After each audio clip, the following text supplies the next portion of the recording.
एक भारत श्रेष्ठ भारत, ये नरेंद्र मोदी का दिया वो मंत्र है जिसे देश का हर वर्ग आत्मसात कर चुका है। प्रधानमंत्री ने इसी मंत्र से देश को एकता के सूत्र में पिरोया है। आदिवासी समुदाय के कल्याण के लिए किए उनके कार्यों का बखान मोदी विरोधी भी करते हैं। जनजातीय गौरव दिवस के उत्सव की शुरुआत नरेंद्र मोदी ने ही तो की है।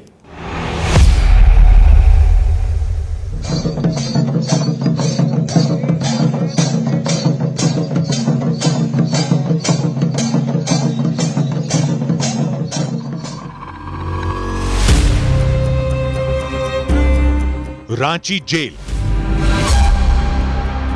अंग्रेज हुकूमत की खौफनाक वारदात की गवाह है। यहीं अंग्रेजों की कैद में थे धरती आबा, जिन्हें दुनिया बिरसा मुंडा के नाम से जानती है। जल जंगल जमीन की रक्षा के लिए बलिदान देने वाले बिरसा मुंडा को आदिवासी भगवान का दर्जा देते हैं। प्रधानमंत्री नरेंद्र मोदी ने आदिवासियों के इन्हीं भगवान के मंदिर का निर्माण उसी रांची जेल में करवाया जहां उन्होंने प्राण त्यागे थे। रांची जेल में बना बिरसा मुंडा स्मृति संग्रहालय सह उद्यान उस बलिदान की निशानी है जिस पर आदिवासी गर्व करते हैं। बिरसा मुंडा स्मृति संग्रहालय के निर्माण में 142 करोड़ रुपए की लागत आई।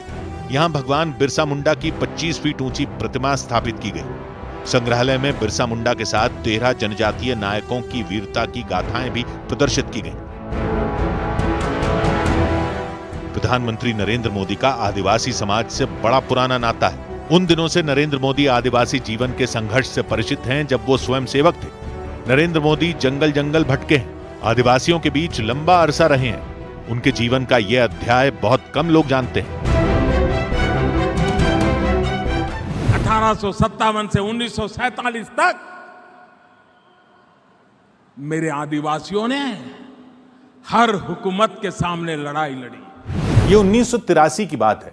दक्षिण गुजरात में धरमपुर गांव में नरेंद्र मोदी ने आदिवासी समाज का जीवन संघर्ष देखा। संसाधनों के अभाव में इंसान की दुर्दशा देखी। आदिवासियों की कष्टकारी जिंदगी ने नरेंद्र मोदी को झकझोर कर रख दिया। उन्होंने आदिवासियों की स्थिति और उनके संघर्षों के बारे में मारुति की प्राण प्रतिष्ठा शीर्षक से एक कविता लिखी। 1985 के एक भाषण में नरेंद्र मोदी ने सवाल किया था कि संसाधनों से समृद्ध भारत में स्वतंत्रता के 38 वर्षों बाद भी आदिवासी गरीबी से क्यों जूझ रहे हैं। स्वयं सेवक नरेंद्र मोदी ने आदिवासी समाज के उत्थान के लिए जितने जतन किए उतनी ही फिक्र उन्होंने सत्ता संभालने के साथ की। गुजरात के मुख्यमंत्री और देश के प्रधानमंत्री पद पर रहते हुए नरेंद्र मोदी ने आदिवासी कल्याण को सबसे ज्यादा प्राथमिकता दी।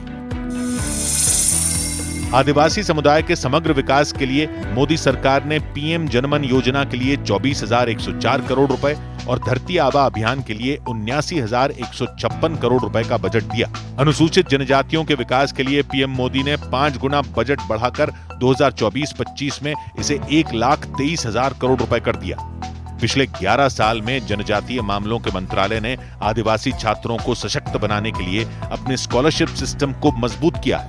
पिछले एक दशक में 117 समुदायों को अनुसूचित जनजातियों की लिस्ट में शामिल किया गया। आदिवासी समाज के बलिदानों के ऋणी है, हम उनके योगदान के ऋणी हैं। आज समय है कि देश इस ऋण के लिए, इस योगदान के लिए आदिवासी समाज की सेवा कर उनका धन्यवाद करें। इसमें कोई शक नहीं कि पीएम जनमन, धरती आबा अभियान और वन धन योजना जैसी केंद्रीय योजनाओं ने यह तय किया है कि आदिवासी नागरिकों को समान अधिकार, अवसर और सम्मान मिले। आज की तारीख में आदिवासी समाज अपना भविष्य खुद बना रहा है। भारत में 10.5 करोड़ से ज्यादा आदिवासी हैं, जो देश की सभ्यता के ताने बाने का अटूट हिस्सा हैं। मेरे देश की भावी पीढ़ी को पता चलना चाहिए कि मेरे आदिवासी भाई जंगलों में रहे, पहाड़ों में रहे, पहनने के लिए कपड़े नहीं थे, लेकिन मां भारती की आजादी के लिए बलिदान देने में कभी पीछे नहीं रहे।